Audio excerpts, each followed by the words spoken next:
But as we get into game number 1, I also want to notify the chat.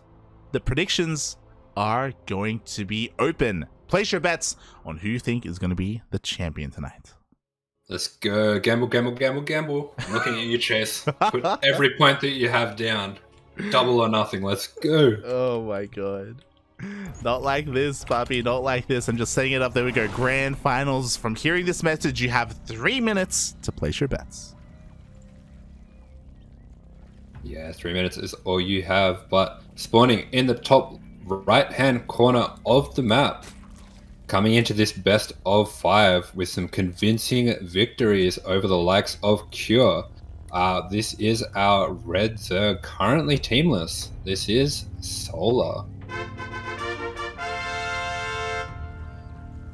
And spawning in the bottom left-hand corner of Tropical Sacrifice, we have the South Korean Terran player himself representing Storm Gaming.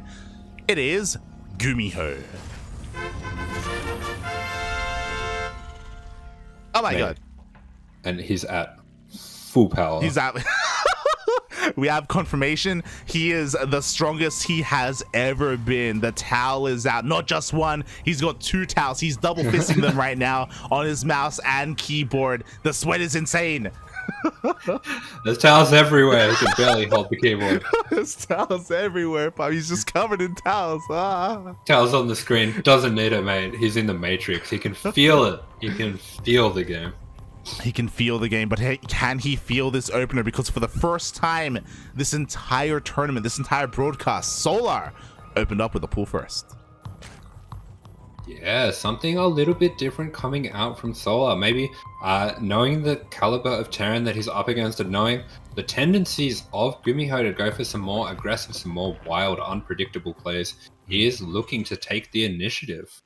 Oh yeah, exactly. How much of that initiative we shall see as a handful of Lings are moving out across the map. I say a handful, 6 Lings are making their way across the map.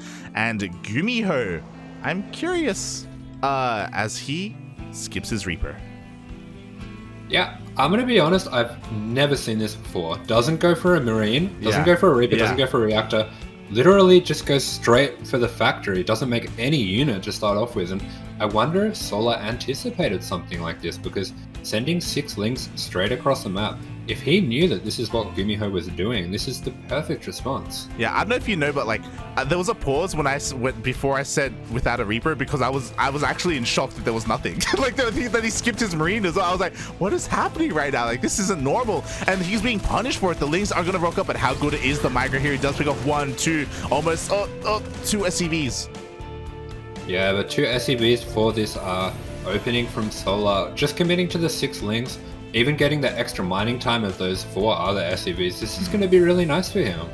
This is definitely in his favor, but we already see a Starport straight onto the Tech Lab. Gumi just, going for some very unorthodox builds. Yeah, exactly. And I'm not gonna lie, like there's a part of me, a perverse part of me, that was like, okay, I wanna show Asher the way. Like it feels like part of me getting you to cast today was because of this. I don't know if you noticed, but we cast a lot of Terrans today, and there's some wild stuff going on. It's crazy. Yeah, this is a very greedy opening. Even cancelling that second Hellion as he gets his first Hellion out on the map. Yumi has been so light on production with his production. Like, he's only made the 1 Marine and the 1 Hellion. This is so greedy, but he is getting away with it so far. Yeah, despite the pool first opener, I mean, sure, GuMiho did sustain some losses, so maybe Solar is a little bit aware about how GuMiho plays, but like this build specifically, there's no way that he reads this. Quickly checking Solar, okay, he is throwing down some safety spores. We are hitting that 4-minute mark, so it does make sense for your standard spore timing, but this is still wild. Yeah, I just want to point something out. There's no 3rd base for Solar. Oh my god! what is happening? He's going for a 2-base lair, 2-base muta? Yeah, I do believe this is 2-base muta, with him taking all 4 gases. Yeah. This is not very likely to be a Nidus play, so it does look like he's going for 2-base muta, and this is going to match up really well with the opening of GuMiho. GuMiho has almost 0 units apart from these fastest possible Banshees, and Solar already has his spores ready. Yeah. I have to assume that they've been playing on ladder or something like this, because Solar seems to have a very good read on what GuMiho's doing. Yeah, this is almost a hard counter. The Overseer finishes up just in time as well. The Banshee does 0 damage. Solar just, again, blindly going for exactly what he needs to do, specifically because of the opener. Like, we don't have Stim, we don't have a massive amount of Marines. Like, mutas are going to be able to reign freer than they ever have before. It's insane. Yeah, this is, honestly, it's almost like Solar has map hacks on. He can see he knows exactly the timing of this very odd opening, and GuMi is going to be able to take out this Overseer. It does take out the Changeling as well, but with only 4 Marines and mutas nigh on the horizon, I'm really worried for GuMiho that he's not going to have enough units to deal with them if they get on top of the production. Yeah, exactly. We'll see if GuMiho can read the situation, because quickly checking his vision, when he dipped in with his Banshee earlier, he did see the lair already completed. Now he confirms the lack of third base or how late it is. So he himself is piecing together that it's 2-base muta, and there we go. Immediately he starts missile turrets. Yeah, just throw down those turrets straight away. They are going to be very important for this defense. Also throwing down an armory, so... with the mines starting up, I wonder if he's going to look to defend this with permanently cloaked mines. That's a really interesting way to approach this. Man, he's crazy, puppy. Like, you say he's going to defend with permanently cloaked mines, he's going to defend, then he's going to... are we going to counterattack? Are we going to see... I'm almost curious to see if we're going to see some medevacs coming out of the starport just to be a little bit aggressive with them. We shall see, as the mutas are on the way. Yeah, this is a very intelligent defense from GuMiho. Just going to spread these mines out all over the map, and knowing with the 2-base muta, you really can't have that high a muta count, and it's so important for these mutas to snowball.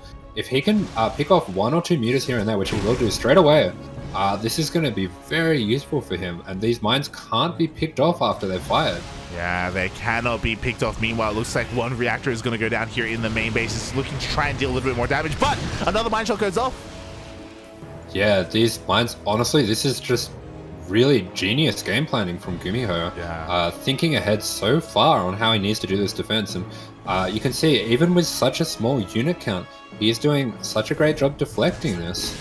He really is. Meanwhile, he's still being active with his Banshees across the map. He was able to keep both of them alive. Still relatively low health, but maybe going to be a little bit annoying. Pick up a couple of Lings here or there, just distracting Solar at the same time. Muta's looking to dive in, but they just find nothing. Another Muta goes down. Yeah, another mine, and you can see how useful these mines have been. Oh my god. Yeah, almost actually every single muta going down. That's 7 mutas that was committed to by Solar, and GuMi with just a few well-placed mines, and then catching the last few with these Marines, able to take out such a huge amount of these mutas. And as we were saying before, when you go for a 2-base muta player as the Zerg, it's all about the momentum. It's all about that muta count rising and rising until it's just too much to deal with.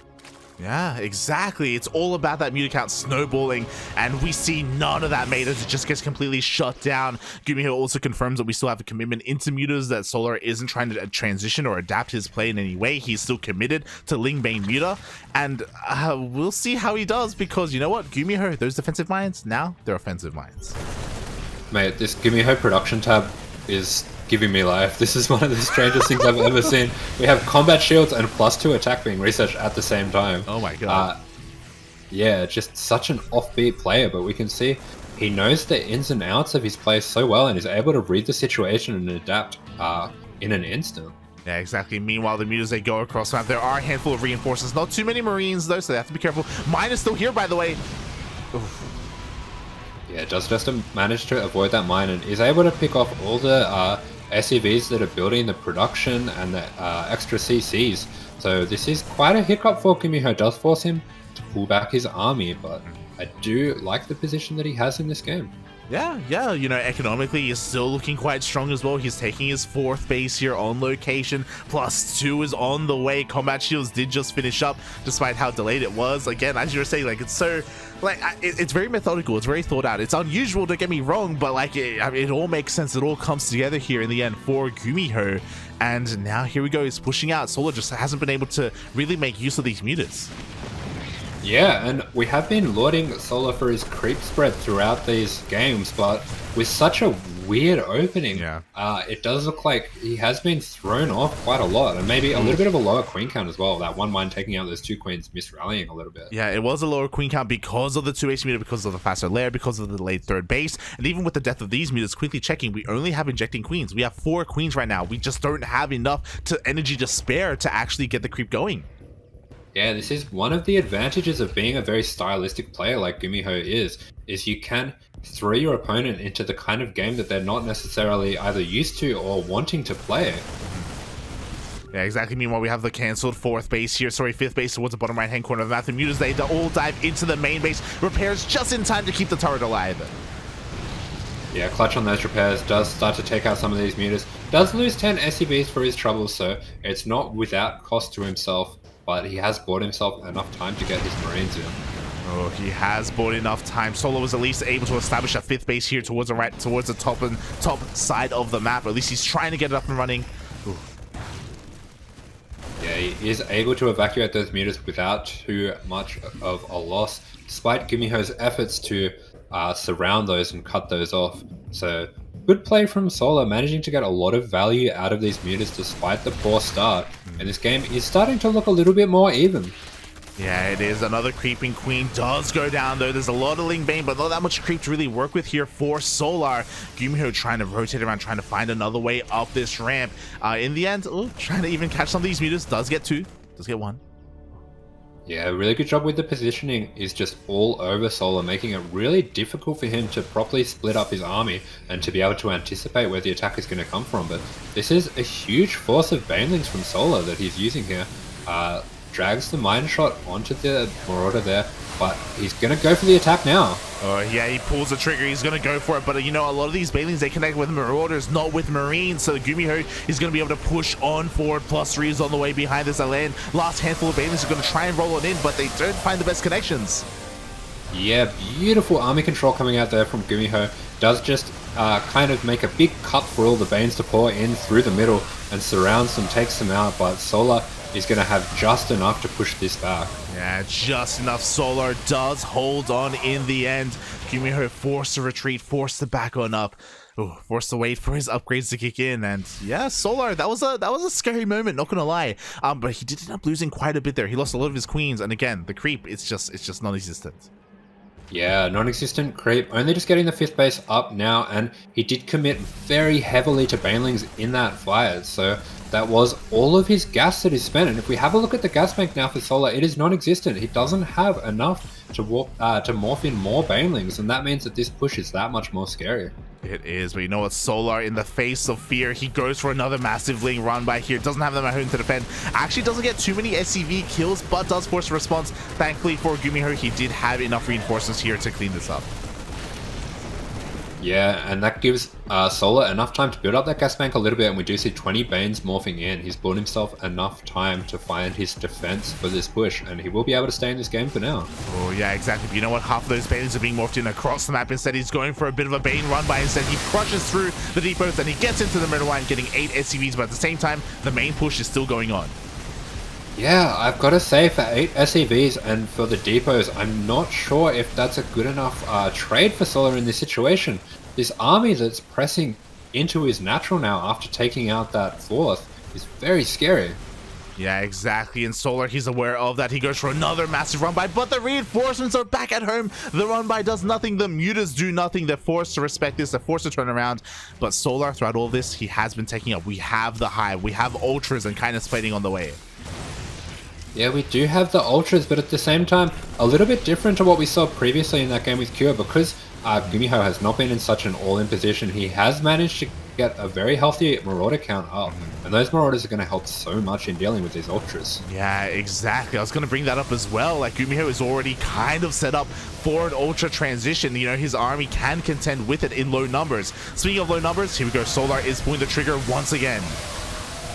Yeah, does manage to dive in there. Doesn't take too many big mine shots on those Banelings. Has enough Banelings left over to push this back, and with the meter count as well, he's going to be able to take out a lot of these medevacs, and Gumi doesn't get the best trades there. Yeah, he doesn't take the best trades, but you know what? Towards the north, there were reinforcements. The 5th base goes down, the 6th base gets cancelled as well. Solar is knocked down. Oh, he lost his 3rd earlier. He's knocked down to 3 bases. Yeah, GuMi on his retreat, even taking down this bottom right-hand corner base, so he will leave just enough to get back in that medevac and leave. Not overextending himself too much either here, so Solar is in a completely all-in position now. Yeah, exactly. He desperately needs another base up and running. He's going to try and expand here towards the north. He has his ultras out, but he doesn't really have any kind of bank to fall back on. He has no minerals. He has no gas. GuMiho, he's just swimming in it, mate. He's just reinforcing and pushing out again.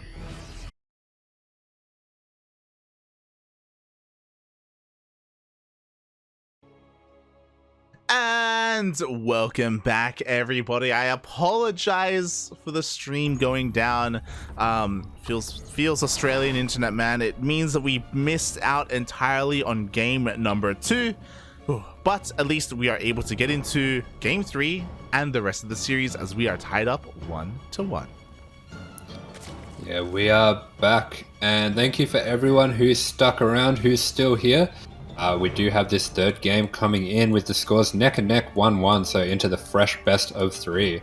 So bringing it back to 1-1 with the win in the last game, this is the Red Zerg, currently teamless. It is Solar. And spawning in the bottom left-hand corner of Data Under the Sea, we have the South Korean Terran player himself representing Storm Gaming. It is GuMiho.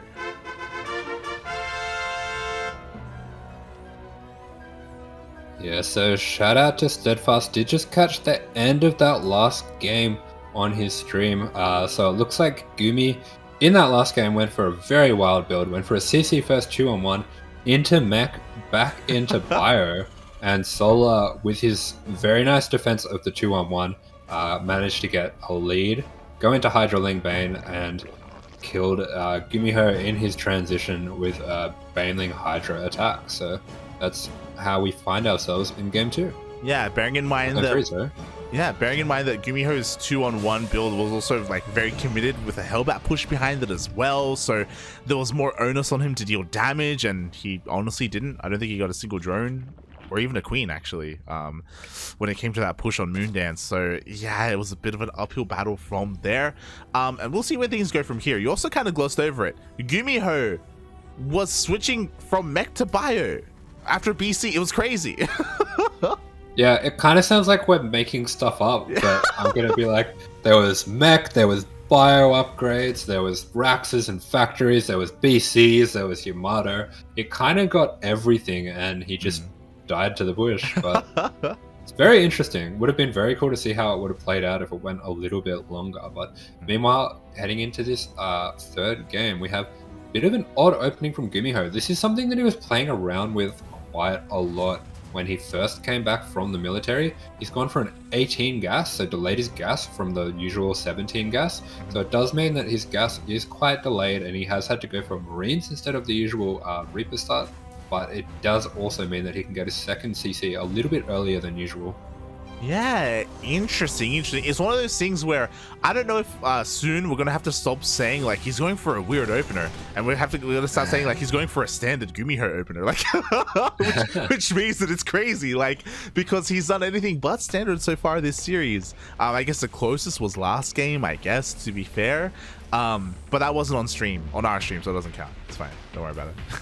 True. Didn't happen. Don't even think about it. Didn't happen.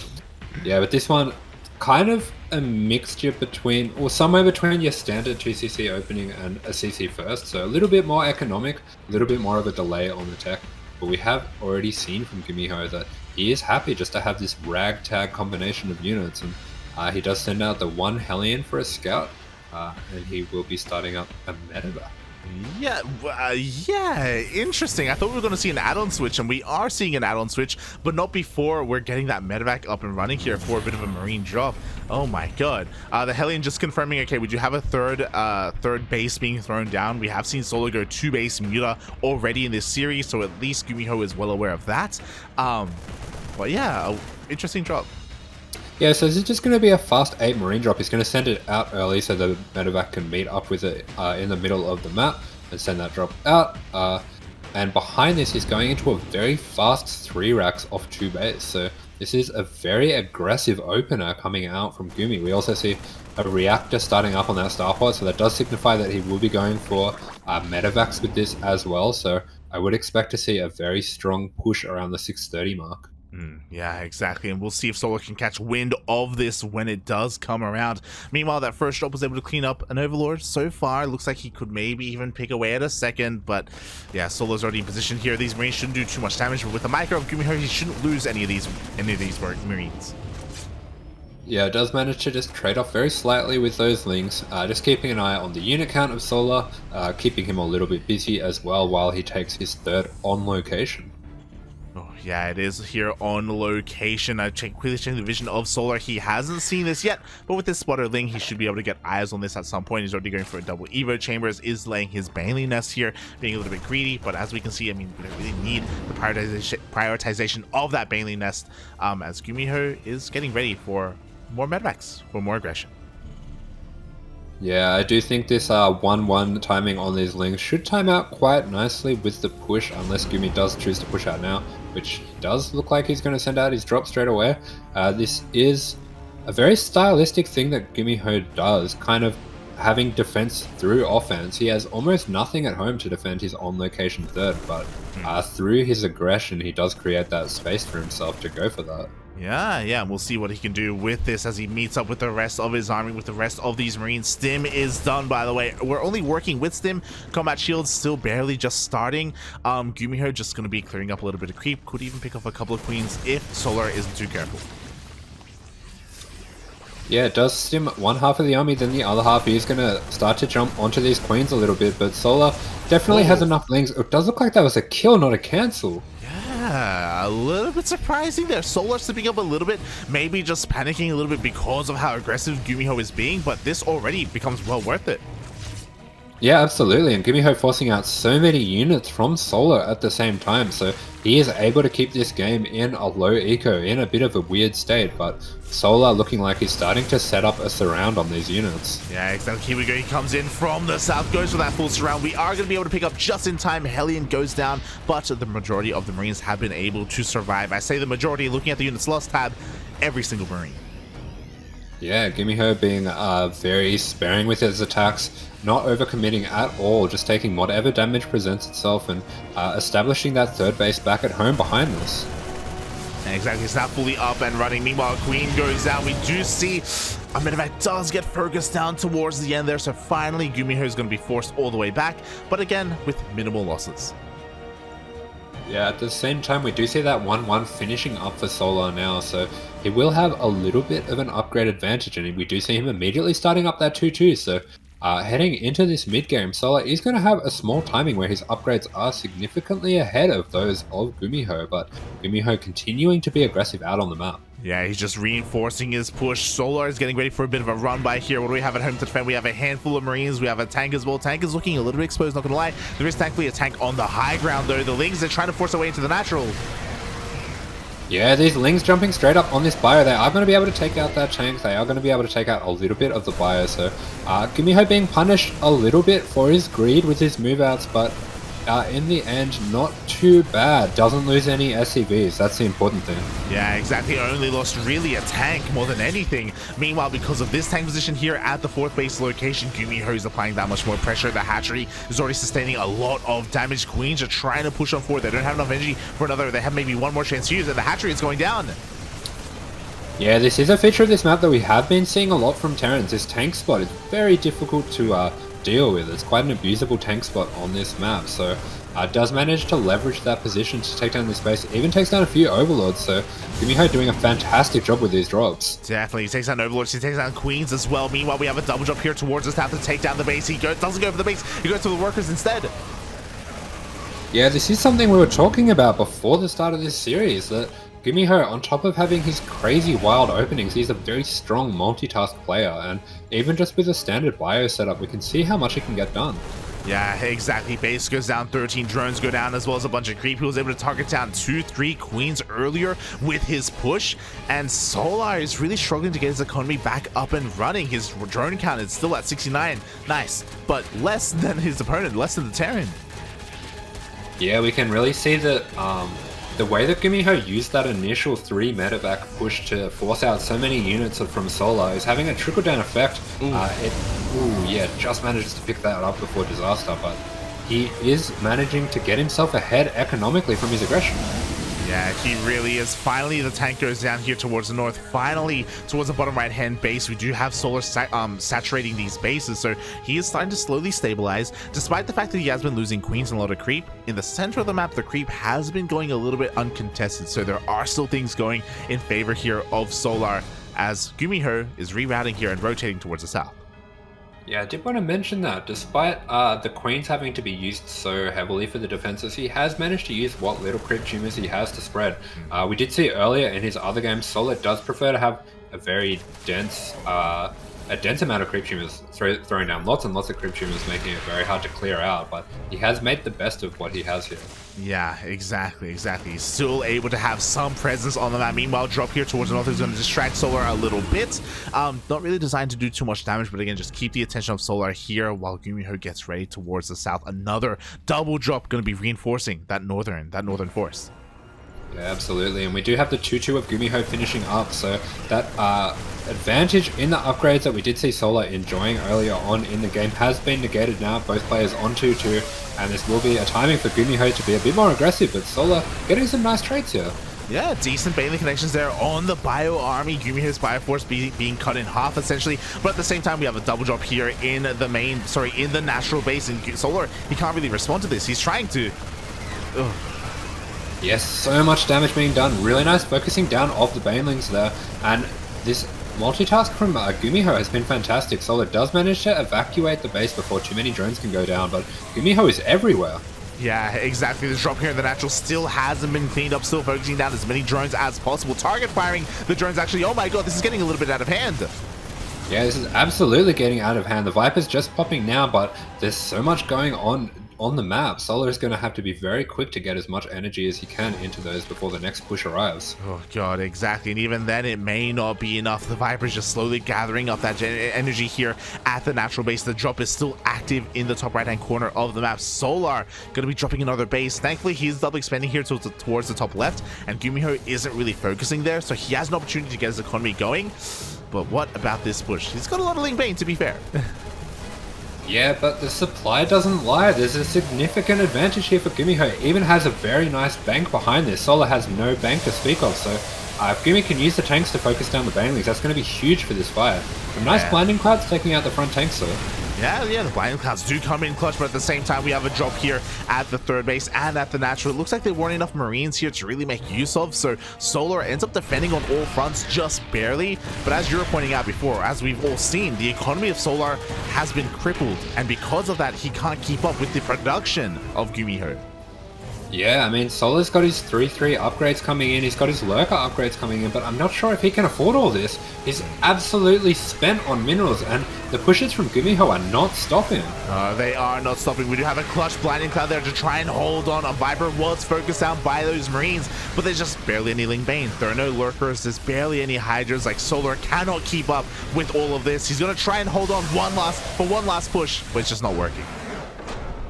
Yeah, the tanks of GuMiho just too much. Manages to keep that count nice and high, manages to hold that position. Solar, taking a little bit too much to be able to defend there, is taken down by GuMiho. Oh, GG, exactly. He just didn't have the drone count, he didn't have the base count to really sustain all of that tech. In a regular game, I'm sure he would have, but he just kept struggling to hold onto his bases, to hold onto his workers. GuMiho was just hyper aggressive and just all over the place. Yeah, really cool opening coming out from Gumi with that fast 3 medevac drop. Puts on so much pressure, forces so many units out of Solar, and maybe using his image a little bit there to feign what would look like a very aggressive all-in, manages to find himself in an economic lead. Oh, exactly. Not just an economic lead, but also a lead in this series, as he now is up 2-1. GuMiho is 1 game away from becoming our ESL Open Cup 137 champion. Solar, his back is against the wall, as we are going to be getting into our final map here on our bingo card for the first time tonight. Stargazers. Yeah, so going into this best of 5, both players only having one veto each, we are going to start to, towards the end of this series, see a few maps that we don't ordinarily see in the TvZ. So Stargazers here is going to be the fourth or potentially final map, and this is definitely a little bit of an unusual map. Definitely the most stylistic map in the pool. Yeah, I have to wonder because this map is so unorthodox, and because GuMiho, likewise, is also a little bit strange in and of himself. I have to wonder if he has something special in store for us. You know, are we going to see the gold base being taken advantage of, or the short rushes and spy air as well, going for fast banshees? Maybe a build like that we saw in the first game could work here on Stargazers. Yeah, absolutely. And conversely, from some of the games that I've been seeing on this map, I know that the Zerg players are favoring fast mutas. The mutas are really a huge nuisance to deal with as they bounce between the 4 bases that are all in that little quadrant. So that is something that potentially we could see Solo going for a 2-base muta again. Yeah, we could be seeing a bit of a repeat, or maybe a little bit differently, because you're saying that mutas are so common on Stargazers. Maybe GuMiho can take that knowledge and take advantage of that, right, and go for a more more aggressive composition style like the one that we just saw. There's just so much that can go into a map like Stargazers. Never let them know your next move, right? Oh my god, he's gonna go fast Banshee into BC, into Bio, and then Mech, and then Bio again. It's crazy. I want to see gold base on location. I want to see him lift up his main and fly over to the gold as soon as the match starts. Yeah, flies over to the gold, doesn't make a racks, and then Solo rocks up with 5 mutas and he defends it with 1 marine. Yeah. Yeah, SUV pulls, puts them on top of the CC, floats the CC into the air, and then uses the SUVs standing on top of the CC to defend the mutas. I'm calling it now. It's gonna happen. I can see it so clearly. It's gonna be insane, mate. We'll see how this story ends. Already GuMiho again looking quite strong. It's one of those things where GuMiho historically was considered for a while to be one of the best Terran players. This was back in like the era of Beyond, when we were talking about the Terran, the Horsemen of the Apocalypse. You know, your Beyond, your Innovation, Maru, and TY. GuMiho was always like on the cusp of that. And it's really cool to see him really finding his stride here. Yeah, absolutely. We could see in that last game the caliber of player he is, as well as being capable of some very strange, very unpredictable openings. His straight up play is extremely strong. His multitasking, his bio control, his preservation of his units, very impressive. Oh, exactly. And we'll see if this is going to be the last we see of him, or if the series continues on. As you can hear the beeps in the chat, we are loading in to game number 4.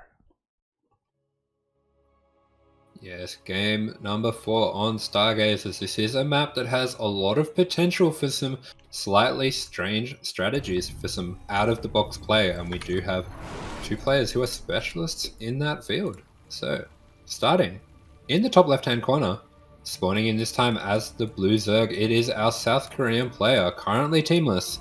It is Solar.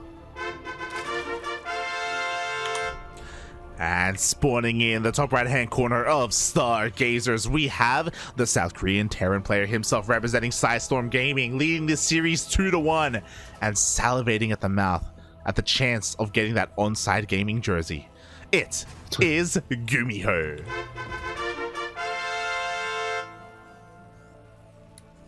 Man, I think he's got to be Storm all the way. Like, this is the team that has special. This is the team that has max packs. True. It's definitely a good home for a player that, you know, likes to do things his own way. Yeah, exactly. He is his own person. He's his own human.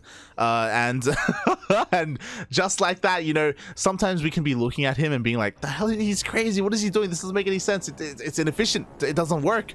But he makes it work, mate. He does. Somehow, some way. It's illegal, man. He is... is the sheriff. You cannot put him in jail. He is the king of the jail. Yeah, exactly. Judge Dredd himself, you know, he is the law. Just like, exactly. Like, I have no idea what you're talking about, but yes, exactly. What? I support you. What do you mean? You haven't seen Judge Dredd? Mate. What? You haven't seen Scarface? You haven't seen Judge? You haven't seen Taxi? What have you seen? Hey, I've seen Fortnite, man. You're a boomer. What are you? What? You're a boomer. Ay, we're not gonna go Fortnite. I'm not gonna call myself a zoomer. I've seen Pokemon 2000. That's where I'm putting the timeline. Oh my god. GuMiho, he is the lawman. He's just like Mewtwo, you know. He's making his own way. He's got to catch them all. He's got the Reaper. He's got the Hellion. He's got the BC. Got the Blue Flame. He's gonna catch all the tech. Oh yeah, yeah. Watch out, Gary. It's okay. We can move on. We don't have to get this. Oh god. Yeah. Meanwhile, he does throw the Pokeball over, trying to catch one of these lings to hold for himself, but the Queen says no.